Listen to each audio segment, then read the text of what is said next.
Assalamualaikum warahmatullahi wabarakatuh.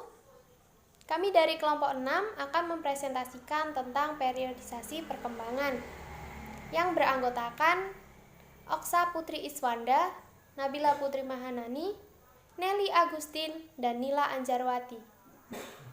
Periodisasi yang berdasarkan biologis merupakan pembagian masa-masa perkembangan yang didasarkan pada keadaan atau proses biologis tertentu. Pembagian Aristoteles didasarkan atas gejala pertumbuhan jasmani, yaitu antara fase 1 dengan fase yang kedua dibatasi oleh pergantian gigi. Antara fase kedua atau fase ketiga ditandai dengan mulai bekerjanya kelenjar kelengkapan kelamin. Elizabeth Hurlock mengemukakan penahapan perkembangan individu yaitu sebagai berikut. 1. Masa sebelum lahir atau prenatal periode. Masa prenatal periode berlangsung sejak terjadinya konsepsi atau pertemuan sel bapak ibu sampai lahir perkiraan 9 bulan 10 hari 280 hari. Masa sebelum lahir ini terbagi dalam 3 periode, yaitu 1. Periode telur atau zigot yang berlangsung sejak pembuahan sampai akhir minggu kedua. Yang kedua yaitu periode embrio dari akhir minggu kedua sampai akhir bulan kedua. Yang ketiga yaitu periode janin atau fetus dari akhir bulan kedua sampai bayi lahir. 2. Masa bayi baru lahir atau newborn.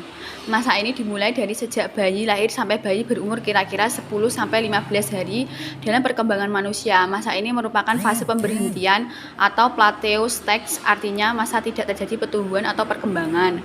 Yang ketiga yaitu masa bayi atau babyhood. Masa ini dimulai dari umur 2 minggu sampai umur 2 tahun. Masa bayi ini dianggap sebagai periode kritis dalam perkembangan kepribadian karena merupakan periode di mana dasar-dasar untuk kepribadian dewasa pada masa ini diletakkan. Yang keempat yaitu masa kanak-kanak awal atau early babyhood. Awal masa kanak-kanak berlangsung dari 2 tahun sampai 6 tahun. Masa ini dikatakan usia prakelompok karena pada masa ini anak-anak mempelajari dasar-dasar perilaku sosial sebagai persiapan bagi kehidupan sosial yang lebih tinggi, yang diperlukan untuk penyesuaian diri pada waktu masuk kelas 1 SD. Yang kelima yaitu masa kanak-kanak akhir atau later childhood. Akhir masa kanak-kanak atau masa sekolah ini berlangsung dari umur 6 tahun sampai umur 12 tahun. Selanjutnya konsisten menanamkan masa kanak-kanak akhir atau masa sekolah ini dengan masa intelektual, di mana para anak-anak telah siap mendapatkan pendidikan di sekolah dan perkembangan berpusat pada aspek intelektual. Yang keenam yaitu masa puber atau puberti. Masa puber merupakan periode yang tumpang tindih karena mencakup tahun-tahun akhir masa kanak-kanak dan masa awal remaja, yaitu umur 11 sampai 16 tahun.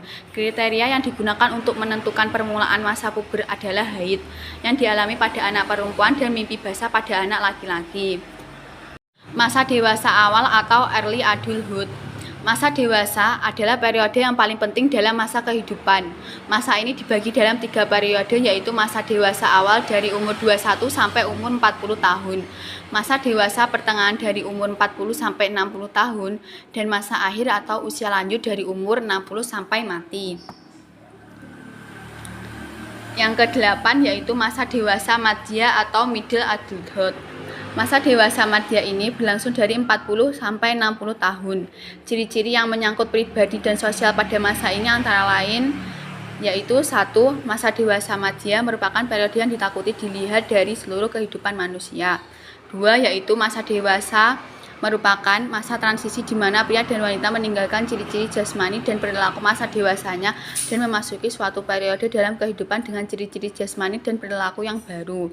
3. Masa dewasa madya ini perhatian terhadap agama lebih besar dibandingkan dengan masa sebelumnya, dan kadang-kadang minat dan perhatiannya terhadap agama ini dilandasi kebutuhan pribadi dan sosial. Yang ke-9 yaitu masa usia lanjut atau later adulthood. Usia lanjut adalah periode penutup dalam rentang hidup seseorang. Masa ini dimulai dari umur 60 sampai mati yang ditandai dengan adanya perubahan yang bersifat fisik dan psikologis yang semakin menurun. Periodisasi berdasarkan didaktis. Materi yang tepat diberikan anak didik pada masa tertentu, serta memikirkan tentang kemungkinan metode yang paling efektif untuk diterapkan di dalam mengajar atau mendidik anak pada masa tertentu. terdapat 3 perbedaan. Yang pertama, John Amos Comenius, yang kedua, Jean-Jacques, yang ketiga, Undang-Undang Pendidikan Nasional. John Amos Comenius. Yang pertama, periodisasi sekolah ibu atau bisa disebut school material pada usia 0 sampai 6 tahun. Bisa disebut dengan sekolah ibu karena pada usia 0 sampai 6 tahun anak lebih banyak dididik oleh keluarga, terutama ibu sangat menentukan proses dan tumbuh kembang anak. Yang kedua, periodisasi sekolah bahasa ibu. Pada usia 6 sampai 12 tahun, pada periode ini anak hanya bisa menghayati setiap pengalaman atau hanya tahu bahasa sendiri atau bahasa ibu.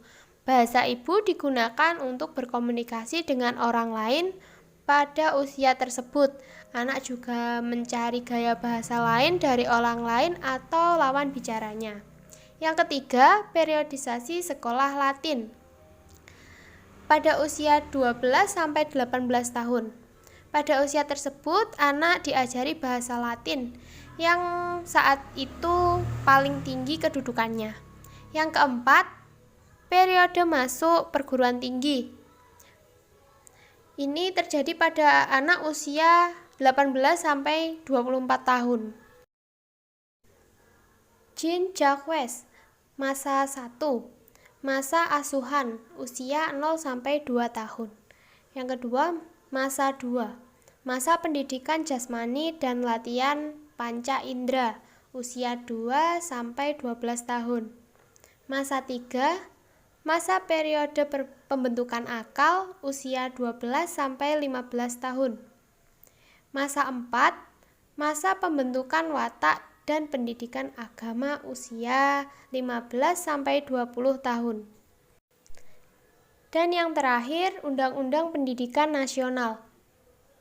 Pendidikan taman kanak-kanak 4 sampai 6 tahun. Pendidikan dasar 6 sampai 15 tahun. Pendidikan menengah 15 sampai 18 tahun. Pendidikan tinggi 18 sampai 24 tahun. Perkenalkan, nama saya Nelly Agustin. Di sini saya akan menjelaskan tentang periodisasi psikologis. Periodisasi berdasarkan psikologis. Periodisasi psikologis dapat dilihat dari tahap perkembangan yang fokus pada psikis atau jiwanya. Pada pembagian ini, para ahli membahas gejala perkembangan jiwa anak berorientasi pada sudut pandang psikologis. Mereka tidak lagi mendasarkan pada sudut biologis atau didaktis, sehingga mengembalikan permasalahan kejiwaan dalam kedudukan yang murni. Menurut Oswald Koch, periodisasi berdasarkan psikologis ini dibagi menjadi 3 masa. Yang pertama ada masa kanak-kanak. Masa kanak-kanak ini biasanya terjadi pada usia 3 sampai 4 tahun. Selanjutnya ada masa keserasian bersekolah. Masa keserasian bersekolah ini terjadi pada anak usia 3 atau 4 tahun sampai usia 12 atau 13 tahun. Yang ketiga ada masa remaja atau disebut masa kematangan. Biasanya terjadi pada anak usia 12 atau 13 tahun hingga usia 21 tahun. Yang kedua, menurut Carlot dalam buku Psikologis der Pubertätsjahren membagi perkembangan anak menjadi 5 fase. Yang pertama ada fase perkembangan sikap subjektif menuju objektif. Biasanya terjadi pada anak usia 0 sampai 1 tahun. Di usia ini anak mulai mengenal dengan lingkungannya. Yang kedua ada mengenal dunia secara subjektif. Biasanya terjadi pada anak usia 2 sampai 4 tahun. Di usia ini anak mulai mengenal lingkungan luar. Yang ketiga, ada masa memasukkan diri ke dalam masyarakat. Biasanya terjadi pada anak usia 5 sampai 18 tahun. Di usia ini, Anak akan ada rasa keinginan untuk berkembang dan ingin punya rasa untuk bertanggung jawab. Yang keempat, ada munculnya niat ke dunia objektif sampai pada puncaknya. Biasanya terjadi pada anak usia 9 sampai 13 tahun. Pada usia ini kondisi kejiwaannya tampak tenang. Pada sekitar usia ini anak akan mengalami masa krisis perkembangan. Maksudnya, pada masa ini mulai timbul akan perasaan yang mengkritik diri sendiri dan berbagi masalah yang timbul dengan lingkungannya. Yang kelima, ada masa penuaan diri dan kematangan atau yang disebut dengan masa remaja. Biasanya terjadi pada usia 14 sampai 19 tahun. Pada masa ini, anak-anak sudah mencapai kematangan, sudah mulai berkesinambungan antara dirinya dengan lingkungannya, serta pribadinya sudah menilai norma-norma budaya dan kehidupan pasca keseimbangan diri.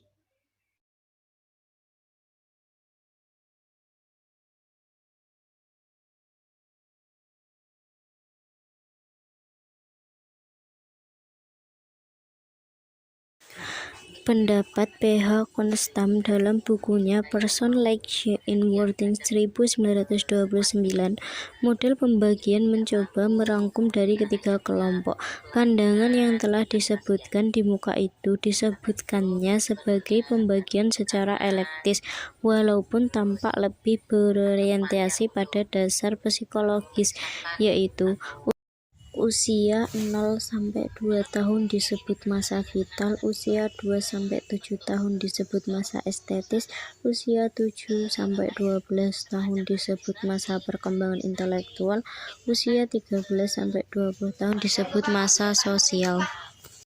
Pembagian terakhir ini masih dapat diuraikan lagi menjadi 12-14 tahun disebut masa prolal, usia 14-15 tahun masa prapubertas atau awal remaja, usia 15-18 tahun masa pubertas, usia 18-21 tahun masa adolescense. Tanpa kemiripan dengan polanya Aristoteles, tinjauan secara biologis, dan polanya J.A. Comenius, tinjauan secara didaktis. Dari beberapa pendapat yang telah diuraikan di atas akan muncullah pertanyaan, pendapat manakah yang kiranya dianggap paling baik? Jawaban ini adalah bahwa ternyata semua konsepsi atau teori yang telah diungkapkan itu memiliki kebaikan dan kelemahannya masing-masing. Seperti tinjauan biologis itu akan terasa bermanfaat bagi anak-anak yang berumur di bawah 5 tahun dan tinjauan psikologisnya terasa baik sekali untuk menganalisis anak umur 5 tahun. Di samping teori-teori tersebut, antara satu dengan lainnya terlihat ada keterkaitan yang tidak perlu dipersoalkan. Dengan demikian, teori-teori tersebut dapat diterapkan melalui situasi dan kondisi serta kepentingan dari pemakai.